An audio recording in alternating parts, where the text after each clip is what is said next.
Guys OB52 এর advance server চলে এসেছে। তো নিয়ে এসেছে অনেক ধরনের বাস। প্রথম বাস ইনভিজিবল ক্যারেক্টার, এটার নাম হচ্ছে মোড। ইউজ করে তুমি হয়ে যেতে পারবে ইনভিজিবল। 12 ম্যাপে নতুন প্লেস অ্যাড করা হয়েছে। শুধু তাই না, ম্যাপের বিভিন্ন জায়গাতে এরকম একটি নেটওয়ার্ক টাওয়ার দেখা যাবে। এর সাথে বিভিন্ন গান এবিলিটি পরিবর্তন হবে এবং আরো অনেক কিছু। তাই চলো টপ 10 চেঞ্জেস সম্পর্কে জেনে আসি। তো নাম্বার 10 যে চেঞ্জেসটা আসে HUD তে। HUD তে গেম ফ্রি ফায়ার একটু কাস্টমাইজ পরিবর্তন এনেছে। HUD এর আগে 4টা ছিল কাস্টমাইজ সিস্টেম, এখন 4টা আছে। এবার থিমে একটু পরিবর্তন এনেছে এবং এরই সাথে নতুন করে ফ্রি ফায়ার গেমে 2 ফিঙ্গার 3 ফিঙ্গার অথবা রাশার স্নাইপার প্লেয়ারদের জন্য আলাদা আলাদা কাস্টমাইজ HUD গেরানা থেকে সাজেস্ট করবে, যেটার মাধ্যমে তুমি যদি 3 ফিঙ্গার খেলো তাহলে 3 ফিঙ্গারে সিটিং সেট করতে পারবে। এবং এই সিস্টেমটা গেরানা একেবারে নতুন করলো। 3 ফিঙ্গার রাশার স্নাইপার, তারপর হচ্ছে ইজি টু ইউজ এবং হাই লেভেল, এরকম কাস্টমাইজ সিটিং গেরানা থেকে সাজেস্ট করা হবে। কোন প্লেয়ারদের জন্য কোন সিটিং নিয়ে খেলা হচ্ছে সেটা তারা দেখাই দেবে। তো আমার কাছে সিস্টেমটা বেশ ভালোই লাগলো। আসেন নাম্বার 9 যে চেঞ্জেসটা দেখতে পাই সেটা হচ্ছে আমাদের পিকের নিচের জায়গাটাতে। পিকের নিচের সাইডে নতুন করে একটা ঘর তৈরি করেছে, যেটা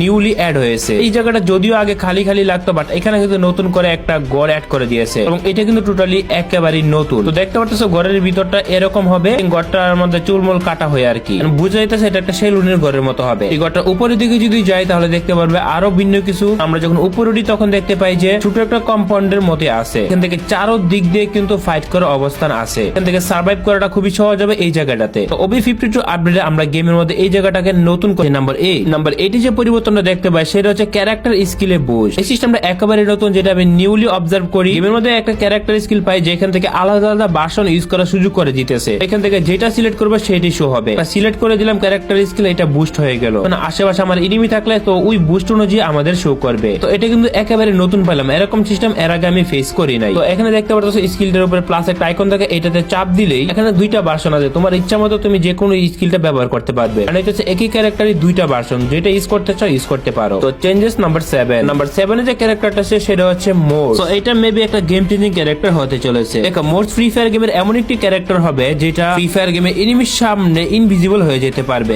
ইনভিজিবল এমনটা হবে যে এটা ফুললি কিন্তু ইনভিজিবল হবে না। তুমি যদি একটু কাছে থাকে তাহলে তোমাকে দেখতে অনেকটাই কষ্ট হবে। তুমি যদি মুভমেন্ট করো ইনভিজিবল অবস্থায় তোমাকে গুলি লাগাতে পারবে না। তো এখানে আমি 1 ডায়মন্ড দিয়ে অ্যাডভান্স সার্ভারের ক্যারেক্টারটা নিলাম। এইটা হবে একটা অ্যাক্টিভ স্কিল এন্ড পসিবিলিটি আছে যে আপকামিং সময় এটা গেমের 12টা বাজাবে। তো এখানে তোমরা যদি ভালো করে অবজার্ভ করো ক্যারেক্টার স্কিলটা, তাহলে দেখতে পারো যে চারো দিক দিয়ে একটা সার্কেল তৈরি হয়ে যায়। সামনের দিকে মুভ করতে থাকলো তোমার সার্কেলটা সামনের দিকে মুভ করতে থাকবে। সার্কেলটার ভিতর পর্যন্ত তুমি ইনভিজিবল হয়ে থাকবে। যে কেউ এখান থেকে তোমাকে হালকা দেখতে পারবে, তবে হালকা দেখে যদি ক্যারেক্টার স্কিলের উপরে যদি ফায়ার করে তাহলে ক্যারেক্টার স্কিলটা চলে যায়। তবে এই ক্যারেক্টার স্কিল থাকা অবস্থায় তুমি কিন্তু কোনো রকম ফায়ার করতে পারবে না। আই থিঙ্ক এই ক্যারেক্টার স্কিলটা একবার ইউজ করার পরে 50 সেকেন্ড পরে আবার ইউজ করতে হয়। ক্যারেক্টার স্কিলটা অনেকক্ষণ পর্যন্ত আমি ইউজ করি এনিমির সামনে গিয়ে, এন্ড দেখতে পাচ্ছ এখানে পুরোপুরি হাইড হয়ে যায়। হঠাৎ করে এনিমির সামনে ইনভিজিবল হলে এনিমি কিন্তু বুঝে ফেলবে তুমি ইনভিজিবল হইছো। ক্যারেক্টার স্কিলটার প্লাস পয়েন্ট হচ্ছে তুমি যদি ইনভিজিবল হয়ে যাও তাহলে সহজে এনিমি তোমার উপরে গুলি লাগাতে পারবে না। তো বুঝে যেতেছে কিন্তু এটা যে কোনো ক্যারেক্টার স্কিল থেকে আপকামিং সময়ের বেস্ট ক্যারেক্টার স্কিল হবে। কিন্তু ক্যারেক্টারটা স্কিলে প্রথমত এনিমি দেখে না এবং দ্বিতীয়ত গুলি লাগাইতে অনেক বেশি হিমশিম খাইতে হই, সেহেতু এই ক্যারেক্টার স্কিলটা অনেক বেশি ব্যবহৃত হওয়ার সম্ভাবনা আছে। এখানে দেখো আমি যখন মুভমেন্ট করতেছি আমার উপরে সহজে কিন্তু গুলি লাগাইতে পারতেছে না। তো এটা আমি অনেকক্ষণ ফিল করি যেটা ক্যারেক্টার স্কিলও লেখা ছিল এমনটাই। ইনভিজিবল অবস্থায় তোমাকে সরাসরি গুলি লাগাইতে পারবে না তারা, তুমি যদি মুভমেন্ট করতে থাকো। কাছের লোকেশনে থাকলে হালকা তোমাকে দেখে ফেলবে এনিমি। আসেন নাম্বার 6। তো নাম্বার 6 যে পরিবর্তনটা দেখতে পাই সেটা হচ্ছে কয়েকটা ক্যারেক্টার স্কিলে। আগের ক্যারেক্টার গুলি কিছু অ্যাডজাস্টমেন্ট হয়েছে, যেমন তাসফিয়া ক্যারেক্টার স্কিল আগের থেকে করা হচ্ছে ডিক্রিজ। তাসফিয়া আগে 120 সেকেন্ড কুলডাউন টাইম ছিল, এখন করে দিয়েছে 90 সেকেন্ড। তবে এই ক্যারেক্টার স্কিলে অ্যাডজাস্টমেন্ট যেটা করা হচ্ছে research when eliminating an enemy within 10 second after skill release. Tasfia character skill তখনই রিলিজ হবে যখন তুমি ক্যারেক্টার স্কিলটা ইউজ করবা 10 সেকেন্ডের মধ্যে তোমার কোনো এনিমিকে ইলিমিনেট করতে হবে, তাহলে তোমার স্কিলটা রিসেট হয়ে যাবে। মানে আগে কিন্তু এরকমটা ছিল না, কিন্তু যে কোনো সময় করলে কিন্তু রিসেট হয়ে যেত। আর এখন কিন্তু তোমাকে 10 সেকেন্ডের মধ্যে একটা এনিমিকে ডাউন করতে হবে অথবা ইলিমিনেট, তাহলে তোমার স্কিলটা রিসেট হবে, আর না হলে 90 সেকেন্ড লেগে যাবে তোমাদের। তাসফিয়ার পর আরেকটা ক্যারেক্টার স্কিল যেটা পরিবর্তন হবে সেটা হচ্ছে ওকো। কোন ক্যারেক্টার স্কিল পরিবর্তন হচ্ছে, আগের কোলডাউন টাইম ছিল 120 সেকেন্ড, এখন কোলডাউন টাইম হয়ে যাবে 90 সেকেন্ড। তাসফিয়ার মতোই কিন্তু সেম স্কিলটা করা হচ্ছে, যেমন ক্যারেক্টার স্কিল রিলিজের 10 সেকেন্ডের মধ্যে যদি কোনো এনিমিকে ইলিমিনেট করতে না পারো তোমার কিন্তু ক্যারেক্টার স্কিল রিসেট হতে আবার 90 সেকেন্ড লাগবে। টাচ পেয়ে আর ওরকম কিন্তু দুইটা একই সিস্টেম করে দেওয়া হয়েছে। আগে কিন্তু 10 সেকেন্ডের টাইমটা ছিল না, এখন কিন্তু 10 সেকেন্ডের মধ্যে ইলিমিনেট করতে হবে যে কোনো একটা এনিমিকে। সেটা হচ্ছে ক্যারেক্টার স্কিলটা ব্যবহার করার পরে, তারপরে 90 সেকেন্ড পর কিন্তু আবার ক্যারেক্টার স্কিলটা আসবে। বুঝতে পারতেছো, এই ক্যারেক্টার স্কিলটা ব্যবহার এখন কমে যাবে। এবং আরো একটা ক্যারেক্টার স্কিল আমরা দেখতে পাই যেটার স্কিল আপডেট করা হচ্ছে, সেটা হচ্ছে যে নেরু ক্যারেক্টার।